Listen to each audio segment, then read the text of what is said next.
Okay, so let's start our lecture today.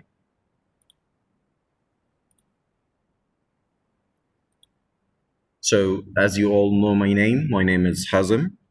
I'm an English instructor, and today we have a very interesting topic, which is tackling the GMAT.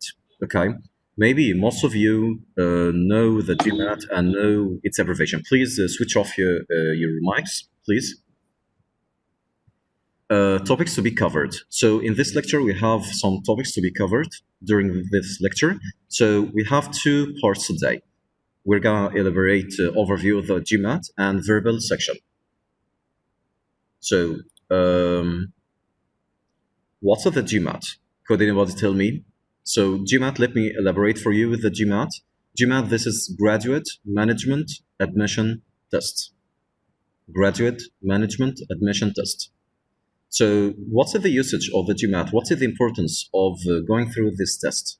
Okay, it's used to promote fairness, objectivity, and validity in selections and provide supplementary information to that contained in your application form. يبقى انا بحاول ان انا ده طبعا تيست رائع جدا بيخليني في fairness في objectivity بيقيس بعض النقاط المعينه منها الجزء اللي انا I'm going to elaborate during this lecture, which is the verbal section. There is another section which is called quantitative section. This is not my issue for today. What I'm gonna elaborate is the verbal section. So why should I take the GMAT? Or applicants to the Master Business Administration MBA program are required to take the GMAT. All of you have to pass the GMAT. It's also required by approximately 1,000 other business school programs around the world. So it's not just concerned maybe you're located just in Egypt or maybe just you that you're gonna be that test or go through that test. No, around the world. And it's administered worldwide by the Educational Testing Service, who are based in the US. Okay, what's the format of this test? So we have two sections, the quantitative and the verbal.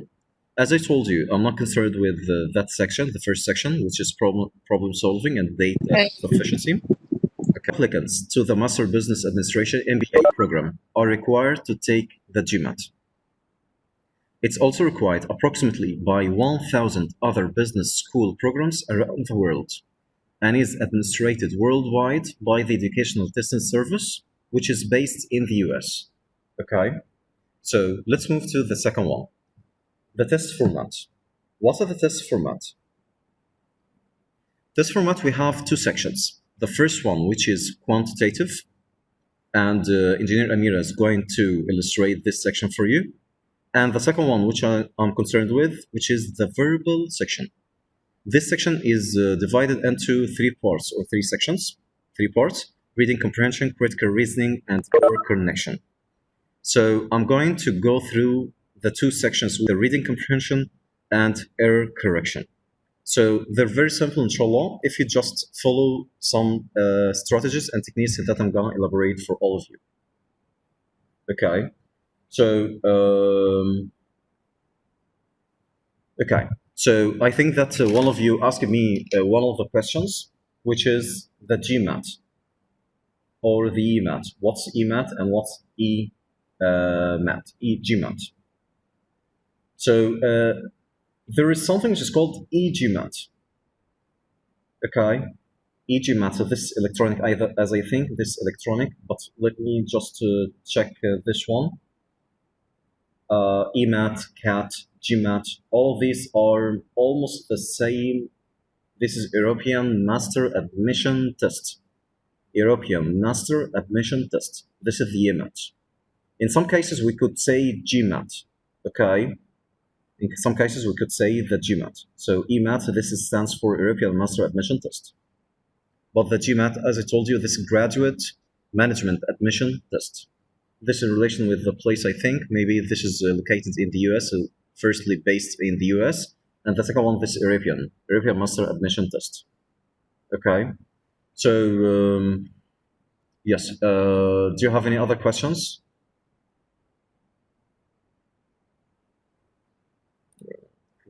Okay. Does any? So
Okay.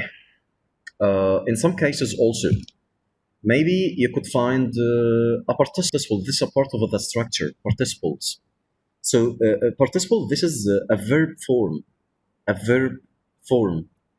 that can be used maybe as an adjective to create verb tense, to create the passive voice.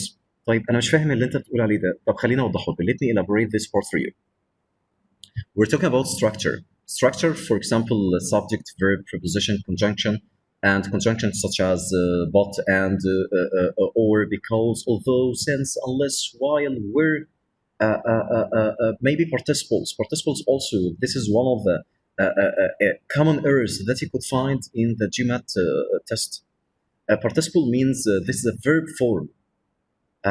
It could be used as an adjective or it could be used as a verb tense. طيب مثال على كده عشان نوضح الكلام ده. ممكن يبقى two parts. Maybe present participle that ending in ing.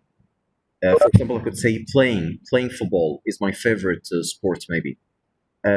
وممكن يبقى حاجة تانية past participle that usually ending in ed زي مثلا had played played, this ending in ed or d, or maybe it's irregular. Irregular means it doesn't end with d or ed, like when, for example, I could say think and thought, so that's thought, so that's past participle. Okay. These parts of the speech, الأجزاء الكلامية دي كده, are associated with the common errors found in sentence correction questions. طيب أنا عايز أمثلة على الكلام ده، ما تقلقوش، هناخد أمثلة إن شاء الله كتير جدا النهارده. And I'm going to support you by the end of this lecture. I'm going to support you with more examples. And of course, if you have any questions, you're free to WhatsApp me, of course. Let's move to the second part that helps me to tackle the sentence correction. Try to predict the correct answer. Try to predict the correct answer. So how to predict the correct answer? هخمن ازاي طيب؟ For example, in sentence, هقول لكم مثال مثلا على جملة ونشوف. For example, I could say, Mary, take care because maybe this example contains an error, okay? Mary has 3 items in her pocket. Mary have 3 items in her pocket. طب أنا في الحالة دي أنا قلت have وقلت Mary have. طيب هعمل prediction هنا، هقول مثلا correct دي في حاجة هنا incorrect. يعني أنا مفترض إن في الحالة دي أقول مثلا Mary has because this choice وأنا بدور كده على الاختيارات most probably I have to search for that answer that contains the verb has. Okay. برضه هنوضح الكلام ده من خلال أمثلة كتير. The third one, don't read the first answer choice. طب ليه مش هقراها أصلا؟ Don't read the first answer choice because it's already located in the question, so it's just repeated. So the question is located, and the first answer or the first choice, okay, is already mentioned on the first choice. Okay, so you don't have to read the first answer choice again. This is a waste of time. The fourth one, eliminate wrong answers. So as I told you, if you think that one of them contains an error, so eliminate it and eliminate the other answers that contain the same error as well. Okay, so let's move to the fifth one. Read your choice back into the sentence. So read your choice back into your sentence. طب sometimes بيكون في part من الجملة هي بس بعمل لها modification مثلا أو اختيار choice. You just the choice that you've chosen, you put it into context, you put it into the sentence, and you try to match it. Does it match? Does it have any redundancy, ambiguity, uncommon or confusing expressions? ايه العك اللي انا عمال اقوله ده كله؟ حاضر هوضح لكم الكلام ده كله. يعني في بعض الاحيان بيكون في حاجه اسمها redundancy. يعني ايه redundancy؟ طيب redundancy يعني مظبوط تكرار. طيب يعني مثلا في بعض الاحيان بيكون في مثلا double negative. يعني تعالوا نبص كده على المثال ده كده. statistical evidence supports the claim that the majority of the middle-aged men do not never use deodorant. So, what do you think? Do you think that this part contains redundancy or something is wrong in this sentence? Raise your hands if you think so.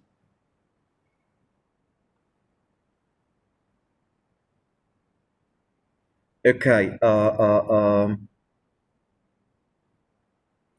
Okay, and the other people, you think that it's correct? Ines, Ihab, do you think it's correct or incorrect? Okay, people that think that this sentence is incorrect, raise your hands, please. Incorrect. الجملة غلط. Okay. Okay, Ihab, do you think that this sentence is incorrect?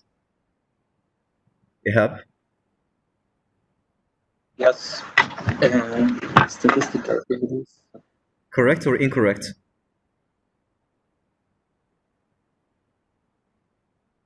Ihab? Yes, with you. Is it correct or incorrect? I'm reading this sentence. Okay. Okay, let me help you. What do you think about do not never? What do you think about this part here, this phrase here? What do you think about it? Do you think it's, could I say do not and never together? I think don't use deodorant. Okay. So I don't know. okay, thank you. I Thank you think for they use. They use. okay, thank you. Thank you for participation. Ines, what do you think? انا ولا ايناس Ines فوزي Fauzi. Ines Fauzi. اوكي Think we should use either never or don't. Okay, Fatma. Either middle-aged men Thank you. do not. Thank you. Thank Okay. you. Thank you, Ines. Fatma, do you agree with what Ines said?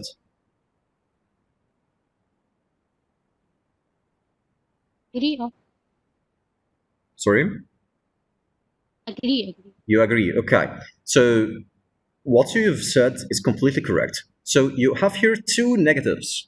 The sentence has a double negative, which is, we call it redundancy. Okay.